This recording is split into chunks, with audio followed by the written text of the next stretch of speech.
આજે ગાંધીનગરને મેટ્રોના બીજા ફેઝનું લોકાર્પણ દેશના વડાપ્રધાન નરેન્દ્ર મોદી સાહેબ કરવા આવ્યા અને એમની સાથે સાથે આજે કોઈ રોડ શોનું આયોજન જ નહોતું. સાહેબ ફક્ત મેટ્રોનું લોકાર્પણ કરીને નીકળી જવાના હતા.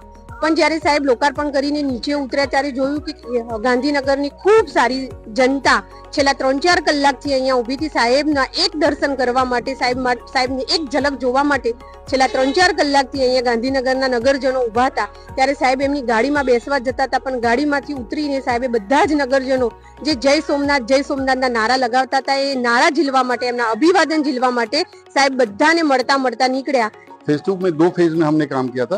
पहले 20 किलोमीटर का हमने पिछले साल सेक्टर 1 तक माननीय प्रधानमंत्री जी ने उद्घाटन किया था और आज बैलेंस 7.8 किलोमीटर का महात्मा मंदिर तक उद्घाटन हो गया. ये पब्लिक के लिए 16 तारीख के बाद से ये खुलेगा. इसका थोड़ा सा ब्रीफ जो बता दूं मैं, ये टोटल 7.8 किलोमीटर